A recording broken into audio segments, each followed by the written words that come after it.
This week's blog post is the 9th part and the final part on my trip to Brookgreen Gardens in June 2020. I've posted on Brookgreen Gardens before, cropping the photos to show just the sculptures, but one of the marvelous features of Brookgreen is that many of the sculptures have a small garden or another area that's specifically designed to set them off. In this series of posts, with photos taken in early June when the gardens were full of flowers, I'm trying to give a sense of those gorgeous settings.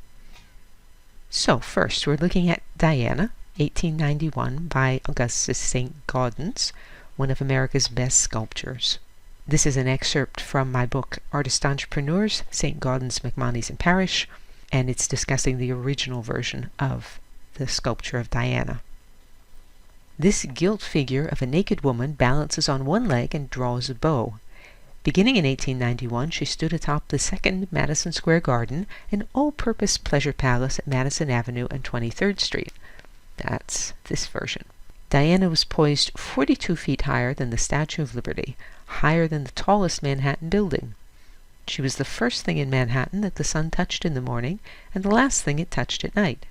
She was also the first outdoor sculpture in New York to be illuminated at night by electricity, and the first sculpture of a naked woman to be prominently placed outdoors in Manhattan. A few mothers apparently covered the eyes of their children when passing by, but most New Yorkers loved the sculpture. It's difficult to imagine Diana any other way, but in the original version she flaunted a single curl of drapery. Diana was designed as a weather vane, and the curl of drapery helped her spin. St. Gaudens and architect Stanford White soon decided that the original version of Diana was too large for the building.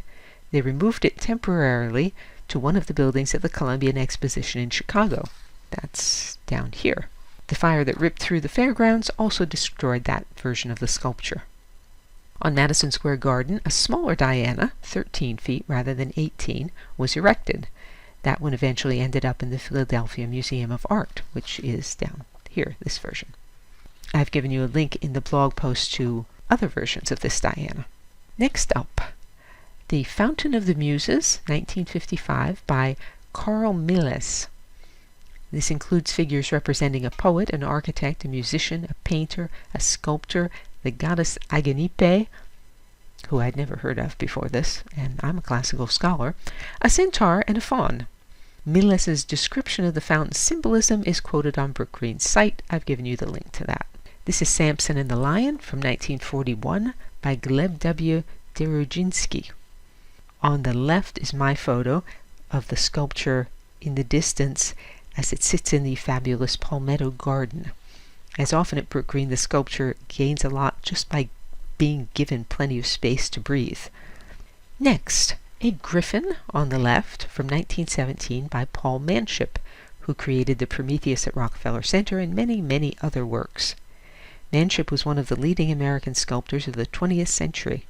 If you search Manship on DianeDuranteWriter.com, you'll find many of his works in New York City. Brookgreen's pair of griffins, I'm only showing you one, was part of a group of sculpture created by Manship for Immergruen, the estate of steel industrialist Charles M. Schwab in Loretto, Pennsylvania.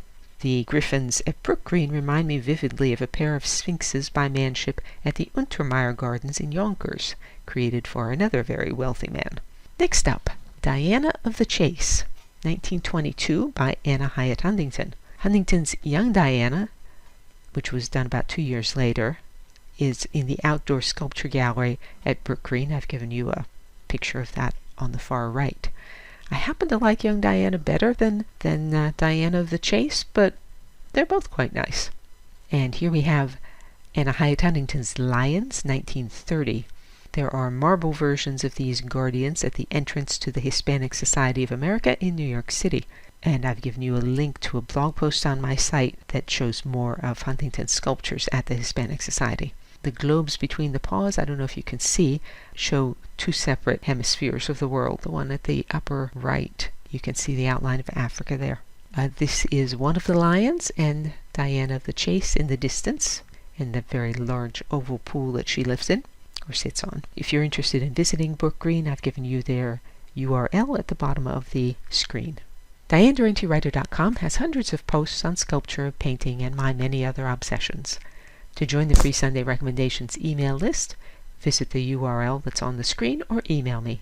And you can say, "Well done, Diane," or support my work and receive rewards by means of the tip jar on dianerentywriter.com. Thanks as always for listening.